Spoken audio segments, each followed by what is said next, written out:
Est-ce que je suis le seul à avoir saigné ses grands morts Animal Crossing pendant le premier confinement? Ça m'étonnerait. Du coup, si vous avez kiffé, voici 5 jeux dans le même mood qu'Animal Crossing.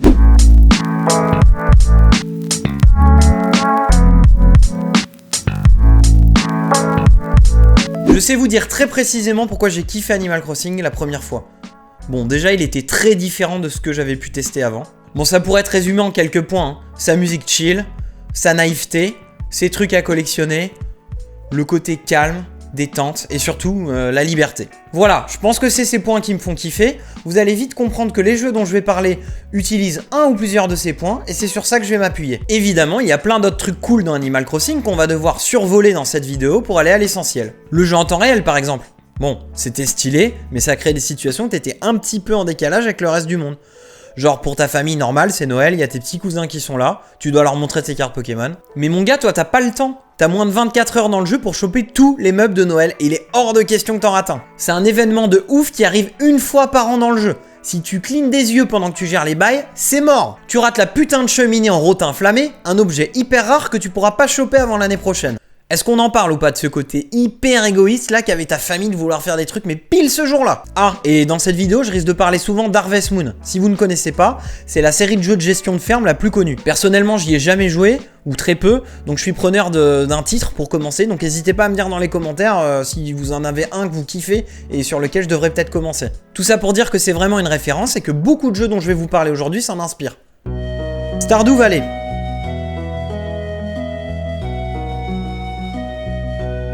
On commence par un jeu indé sorti en 2016, bon, beaucoup d'entre vous y ont déjà joué ou en avez au moins entendu parler, mais putain quel jeu! Vous y incarnez une femme ou un homme qui, lassé d'un emploi répétitif à la ville, décide de tout plaquer et de partir à la campagne. Vous venez, c'est assez pratique, on va pas se le cacher, d'hériter de la ferme de votre grand-père, et vous allez tout faire pour la relancer. Ce jeu est sorti de nulle part. Et pour comprendre son origine, on va parler d'un mec qui sait clairement ce qu'il veut dans la vie.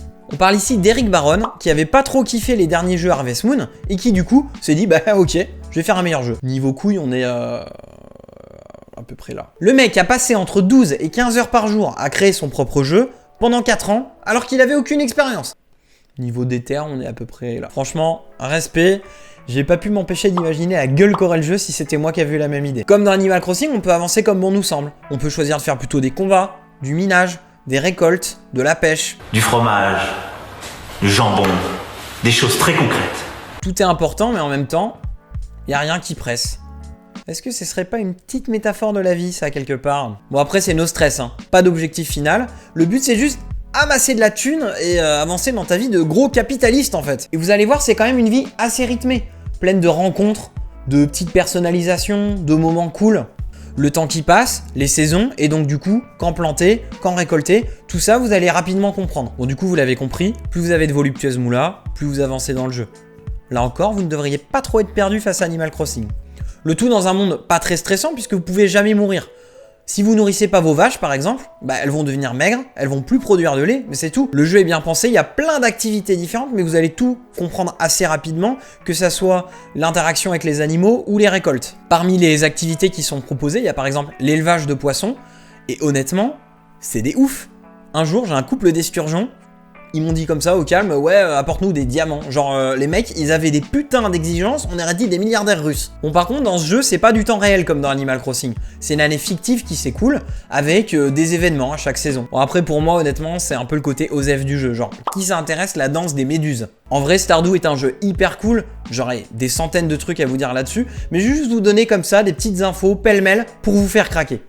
Stardew est un jeu auquel vous pouvez jouer seul ou à plusieurs et qui possède une rejouabilité puisque vous avez plusieurs maps de base et vous pouvez donc, suivant la map que vous avez choisie au début, avoir une partie complètement différente. C'est vraiment un jeu du chill avec des graphismes rétro typés Super NES, avec des musiques un peu ambiantes. Ça plaira vraiment à de nombreux styles de joueurs. Ça peut plaire au méga collectionneur qui veut absolument tout avoir dans le jeu, mais ça peut plaire aussi à la personne qui va juste kiffer faire les romances et pécho toutes les personnes possibles dans le village. D'ailleurs, moi j'ai pas dû comprendre l'essence du jeu, puisque c'est simple, j'ai calculé personne dans ma ville du début jusqu'à la fin, et il y a pas longtemps, le créateur de Stardew Valley a dit que pour lui c'était un élément central du jeu. Donc voilà, mauvaise pioche. Il est disponible sur console et sur PC, j'ai testé les deux sont cool. Alors franchement, le jeu est encore mis à jour, vous avez aucune excuse, foncez. Ce jeu jeu c'est une pépite. Si c'était un aliment, je dirais que ça serait un espèce de petit atome très très goûtu comme ça de guacamole. J'adore le guacamole. My Time at Portia. My Time at Portia est un jeu du studio chinois Patea, sorti officiellement en janvier 2019 et produit par Team 17, les papas de Worms. C'est sorti sur Xbox One, Switch, PS4 et PC. Les influences de ce jeu sont Animal Crossing, Harvest Moon et le travail de Miyazaki pour les graphismes. Si vous avez aimé crafter plein de choses sur Animal Crossing, construire des objets pour votre ville, eh ben vous allez être servi puisque My Time at Portia est basé sur ça. Vous êtes une sorte de bricoleur de l'extrême et vous allez devoir construire plein d'objets pour les habitants de votre ville. Le jeu se base dans un futur lointain où la technologie a complètement détruit le monde et où la nature a repris ses droits. Et maintenant, tout va pour le mieux. Il y a des petits lamas multicolores comme ça qui chill. Les hommes vivent en harmonie, il n'y a pas d'embrouille. Vous pouvez vous balader en pleine nuit dans une ruelle sombre avec une petite cible comme ça peinte sur le ventre. Même en slip, vous craignez rien. Ne faites pas ça en vrai s'il vous plaît. C'est un monde tourné vers des énergies plus propres, moins de violence. Par contre, tout ce qui rappelle la technologie d'avant, c'est hyper mal vu. Genre y a pas moyen. Tu tires avec un gun, mais t'es vu mais comme la pire race ever. Par contre, tu prends un sabre courbé de 3 mètres de long, t'égorges des petites filles, ça y a pas de problème, circuler, y a rien à voir. Il est ultra plaisant de voir évoluer votre atelier, les projets que vous allez faire vont être de plus en plus complexes et vous allez vraiment participer à la vie de la ville et faire des trucs de plus en plus ouf. Un bout de bois deviendra une planche servira pour un meuble, une construction, un véhicule, enfin voilà, vous avez compris, vous allez faire plein de choses dans votre ville. C'est clairement le jeu le plus complet en termes de craft dans cette vidéo, vous allez jongler entre les différentes machines et les temps de création, pour être efficace. Mais en vrai, vous allez voir que rendre les commandes à temps, sans stress, ça se fait. Vous allez prendre une routine et ça passe easy. Vous allez chercher des reliques d'un passé qui est pas si lointain. Vous allez faire des combats, du minage, des récoltes. Vous allez rencontrer des gens. Donc vous verrez qu'on s'ennuie pas dans My Time at Portia. Le jeu n'est pas en temps réel, c'est comme Stardew Valley. Vous allez avoir des événements par saison avec les habitants de la ville. Ou alors vous êtes comme moi, une fois de plus, vous vous présentez à personne. Moi, je pense que les 3 quarts de la ville m'ont jamais vu. Et du coup, vous êtes un peu solo, quoi.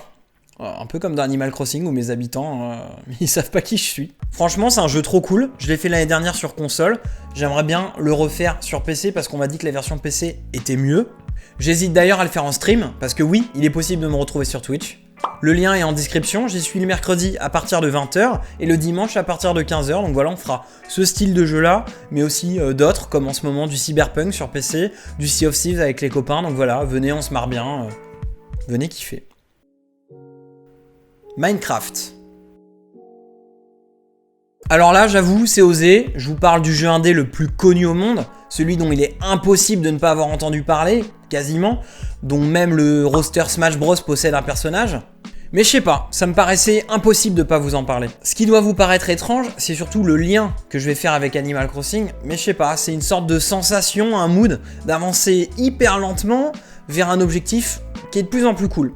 Bon, je vais quand même vous parler très brièvement du jeu, au cas où vous serez passé au travers de tout ça. Minecraft, c'est un jeu composé de cubes dans lequel vous pouvez construire ou détruire à l'envie, selon votre imagination. Du mode survie au mode création, c'est un jeu hyper complet qui ressemble à aucun autre. Pour la petite histoire, le jeu a été créé par un génie suédois, Marcus Persson, alias Notch. Il a commencé solo et aujourd'hui sa société Mojang a été rachetée par Microsoft. Elle a été rachetée pour 2,5 milliards. Alors, j'ai fait mes calculs, ça fait environ 12 PS5 et un jeu Assassin's Creed. Comme beaucoup d'entre vous, j'ai cubé. J'ai joué principalement au jeu sur des serveurs privés, avec des potes, en mode survie. J'ai toujours trouvé ça kiffant de partir de rien, de farmer des ressources et de s'engager dans des projets plus ouf les uns que les autres. C'était vraiment kiffant de se dire du jour au lendemain, bon ça y est, je fais plus partie de la plèbe, désormais je veux dormir nulle part ailleurs que sur mon trône de 200 mètres de large en bloc de diamant. C'était plutôt stylé de passer des heures à cramer des poulets avec un système de lançage d'œufs automatique comme ça, sur une espèce de petite cible au-dessus de la lave. Attendez, vous faisiez pas ça vous? T'avais en un seul jeu une infinité de jeux de rôle, de fou rire, de parties, de mondes. Et 10 ans après, Minecraft est toujours là. Parce que oui, 10 ans, Minecraft c'est sorti en 2011, il y a 10 ans. On est vieux, putain. On a toujours pu faire ce qu'on voulait de ce jeu et moi j'ai choisi d'en faire un fourre-tout, une madeleine, un terrain de jeu de chill. Bon, il y a aussi des moments de tension où t'es poursuivi par 3 creepers et une sorcière et t'es en train de stresser comme un teubé parce que t'as gardé tous tes objets rares sur toi. Et la vérité, mais si tu meurs, mais tu pètes un câble. Rien à foutre que tes voisins ils appellent le GIGN parce que t'es en train de hurler nu à la fenêtre que tu vas terraformer l'Elysée. D'ailleurs, j'en profite pour dire que si vous ne likez pas cette vidéo, ne la partagez pas ou ne mettez pas un petit commentaire, je vais faire ça. Ce jeu m'a occupé des heures dans son délire bien à part, Et je lui demandais que ça en fait. J'ai ressenti des moments de calme, de sérénité. Et parfois, je prenais juste un peu de hauteur, je me faisais une petite tour dégueulasse en dirt, je montais tout en haut, je regardais mon royaume et je me disais, on est bien chez soi. Un peu comme dans ma petite ville d'Animal Crossing, mais avec des putains de monstres en plus. Moonlighter. On arrive dans les comparaisons moins évidentes. Ce genre de jeu dont la base est moins crossingesque, comme disent les personnes de bon goût. Moonlighter est un roguelike indé, sorti en mai 2018, développé par un petit studio espagnol, Digital Sun. Une bonne moitié du jeu consiste à enchaîner des donjons générés aléatoirement. Donjons dans lesquels vous allez tapasser des monstres et des boss. En fait, j'ai dit tapasser parce que tu sais, tapas là, les petits trucs apéro espagnols là. Ouais, tu vois. Ouais. Bon, évidemment, les donjons sont jamais les mêmes, c'est total random. Genre tu rentres dans une salle, c'est tranquille, t'as des petits lapins roses qui t'offrent des Raffaello. Tu ouvres la salle d'après, c'est Éric Zemmour en kilt enflammé avec 1245 gobelins. Dans ces donjons, vous allez dropper énormément d'objets. Objets qu'il faudra choisir avec soin puisque vous ne pourrez pas les prendre tous. Pire que ça, il s'agira en fait d'un dilemme constant puisque votre sac à dos a la contenance d'un portefeuille de contrefaçon. Vous revenez alors avec votre butin et ici commence la deuxième moitié du jeu, celle où je vous conseille d'avoir fait un bac ES puisqu'il va falloir tout faire pour acheter une villa à la mama. Vous allez fixer le prix des objets que vous avez droppés, les revendre, vous enrichir et ainsi augmenter votre armure, votre maison, etc. etc. Vous avez compris. Ce jeu vous fait développer une routine, un petit train-train apaisant et vous allez voir, vous allez arriver de plus en plus loin dans les donjons et ça, c'est plutôt kiffant. Vous allez développer votre magasin, vous allez passer de la petite épicerie pourrave qui vend du Brescola à 5 € à l'hypermarché de Dubaï avec des vigiles en costard sur mesure et des AK-47 en or. Bref, devenir un parfait escroc et sûrement y prendre beaucoup de plaisir. Avec tout ça, je prends conscience que la répétitivité dans les jeux, c'est pas toujours un point négatif. Il y a beaucoup de jeux, quand c'est bien fait, moi ça me plaît. Et c'est parfois tout ce qu'on demande. Une progression lente, maîtrisée, et à la fin, jouissive. Ah, et donc ça vous rappelle peut-être Animal Crossing ? Eh ben ça marche aussi avec Moonlighter. The Survivalist. On finit sur un petit nouveau, un jeu que j'ai pas encore saigné mais qui reste une très bonne surprise. Il est sorti tout récemment, en octobre 2020, et c'est Team 17 qui le porte. Oui, encore eux. Dans The Survivalist, vous êtes un naufragé sur une île déserte, en apparence, et relativement accueillante. À base de récolte, de craft et à l'aide d'une armée de petits singes / alliés / esclaves, vous allez avancer dans le jeu. Vous allez pouvoir récolter, construire, explorer, en solo ou en multi, donc pas d'excuses. Pareil, ici, vous allez avancer dans un bien joli petit monde, généré aléatoirement. Contrairement à ce que pourrait laisser penser le titre du jeu, l'aspect survie n'est que très peu utilisé. Bon, ok, t'as une jauge de faim, t'as des petits ennemis par-ci par-là, mais globalement, vous allez vite vous en sortir et vous allez maîtriser un peu le rythme de votre aventure. C'est un jeu où vous êtes très peu guidé. Honnêtement, après quelques heures de jeu, on n'est pas parti très loin de notre base et on roule pas sur l'or. Bon, après, on a un peu des branques. La première fois, on est parti sans longue vue, la deuxième fois sans bouffe, et la troisième fois, on n'avait pas de lit, on a failli perdre notre sauvegarde. Si vous recherchez un titre sympathique pour repartir dans les îles sans Dodo Airlines, c'est peut-être celui qu'il vous faut. J'ajoute que je le stream parfois. On se retrouve sur Twitch ? Voilà, certains titres auraient pu être ici, et je suis sûr que vous saurez me dire en commentaire si certains manquaient.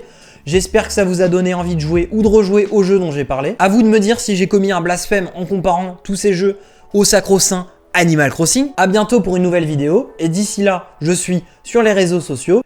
Cependant.